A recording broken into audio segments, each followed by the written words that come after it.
Now hey guys, welcome back to the channel and another Swiss 001 video. Now of course we are back in the Microsoft Flight Simulator as we did yesterday and the day before that, and actually the whole week before that as well. You know, we just gotta use this one. Alright, so guess where we are actually. Okay, this is very interesting. Actually, we are at Alert Airport in Canada. And as you might already know, yeah, Alert Airport is the northernmost airport that is in existence. Yeah, maybe I should pull up a map for this one. Yes indeed, here is Alert Airport. We are literally at the northernmost land that there actually is, isn't it? I mean, there's this piece of Greenland, but this isn't habitated like at all. Alert Airport, on the other hand, there are actual people living there, right? Yeah. And yeah, this is what this region here looks like in the Flight Simulator 2020. It does look very beautiful, but it doesn't look particularly realistic, does it? I mean, especially with the trees here. I very highly doubt that you can find trees like this here in Alert, Alaska. Probably not.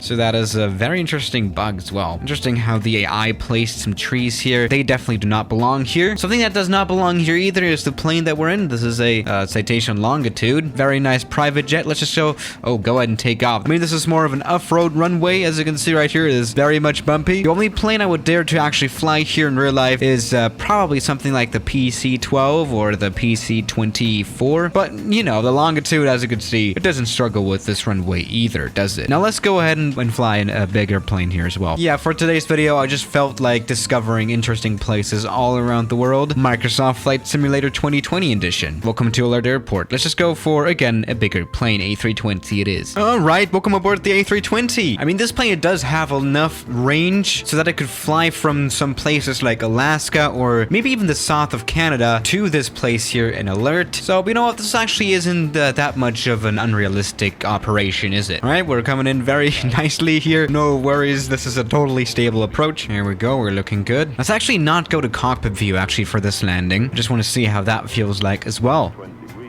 Oh, we touched down a little earlier than I thought.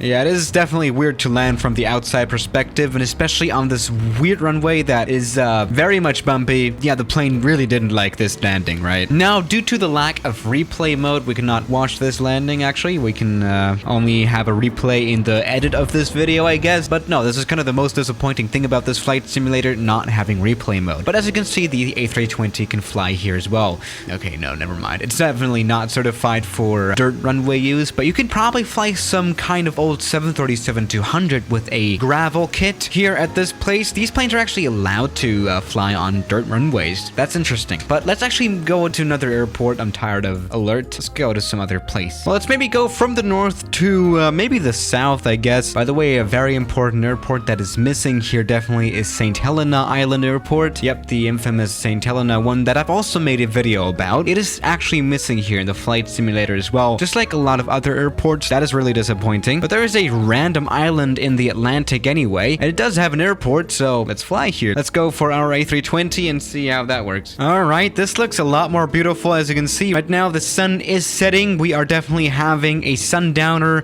approach. Absolutely beautiful, but I'm kind of worried about this island because it's not a very large one, is it? And we are literally in the middle of nowhere in the Atlantic. That is so interesting. Wow, this is actually a very remote island. I have never been to it, so I'm kind of excited to check it out, I guess. We just need to find the runway. It does seem to be asphalt or something. And actually, this is what it looks like down here. Let's get ready for this landing. Yeah, we're always cutting it very, very close here. We are way too high and our approach totally sucks. And we are landing on I think that's a 4,000 feet long runway with an A320 Neo. You know, that's just the everyday things you do in the Microsoft Flight Simulator, I guess. Now, this will, again, not be a very smooth landing. Let me just warn you for a second. I have to concentrate on actually getting this plane stopped on this runway as well.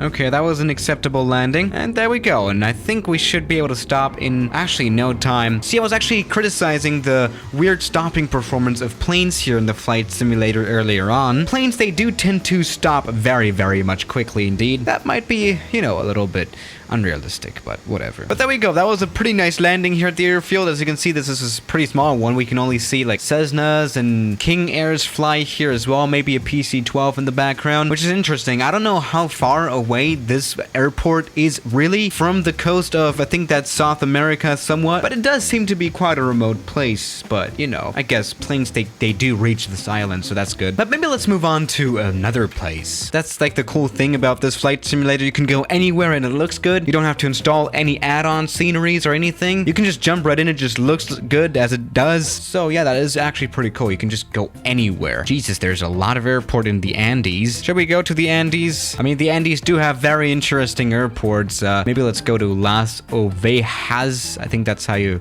No, you don't pronounce it like that, do you? 5,000 feet of asphalt runway seems promising. Let's fly here. I mean, it doesn't really matter how long our runway is going to be, because as we've learned, the A320 stops in 10 seconds, which is probably not realistic, but you know. Oh, all right. Andes, I guess. This looks amazing. We're literally in the middle of nowhere. How does this look so good? Okay, that was a voice crack, by the way. Now, where's the airport? Honestly, I do not know where it is. Maybe somewhere here? Oh, yeah. Okay, I can already see the runway down here. This is going to be a very interesting landing. Let's just do that very landing and see how that works. All right, A320 flies well. So let me try this in cockpit view, because otherwise we'll have a hard time again. Now this is a very, very cheapo asphalt runway. It doesn't even have markings on it. Oh wow. That was weird from the rudder. What, did you just see that? Whatever, that landing totally sucked, didn't it? But there we go, we can just stop like this again. This landing was no issue at all. Yes, maybe we should give Europe a chance as well. What do we got here? So when you go to some interesting places in Greece, there's a lot of interesting small airports over there. Like, for example, Kazos, not very far from the Greek island of Crete. I was actually visiting this place this summer. Yeah, even though there was Corona, but whatever. Let's just go ahead and fly to Kazos or Kazo, I don't know. All right, welcome to Kazos. Actually, the small runway of this island is showing up just underneath here. As you can see, this is not a very long runway, but no problem again for the A320, is it? And just as always, this looks amazing. Now, this approach into this airport is very interesting. We are totally doing it properly. No, we're not. We would normally, you know, come in from the right and then turn here for the final landing. But let's not do that. Let's just fly directly over the mountains. Now, this island I've actually never heard of before, but there's a lot of Greek islands that no one has ever heard of before. So, you know, nothing new about that. But let's just get this plane landed anyway. You know, see, I feel like, especially the rudder behavior, you know, when you actually start to kick in the rudder, that seems very unrealistic here in the flight simulator when it comes to flight models, not only in the A320 but in other planes as well, which is actually the reason why my landings all suck pretty much. It's totally not because I'm a bad pilot. Let's go and land. That was a bad landing. All right, come on. Again, I would really love to watch how that landing actually went, but, well, you know, you can't. But there we go. That was actually quite a nice landing, wasn't it? So, yeah. Oh, what do we got here? Plain Corail. Yeah, this is in the Indian Ocean, actually, in the middle of nowhere as well. Let's fly our 747-8 here, because I feel like crashing a plane now. Actually, all of the landings that we have done so far have all been successful. Short landings are definitely not that big of a problem here, are they? All right, welcome back. Runway is ahead. Now, 5,000 feet is definitely not long, and it's definitely not long enough for a 747 for normal use. You know, no airline would actually fly a 747 to this place. Oh, Jesus. All right, we're back on track. And again, this place looks amazing, even though I've never even heard of it and known that it exists. That might have been a tail strike. Could you just hear that? And there we go. We have landed. So no problem here either, is it? Even though there are, as you can see right here on the ramp, only small planes actually flying here. So yeah, guys, thank you for watching today's video, and I'll see you tomorrow. As always, good night.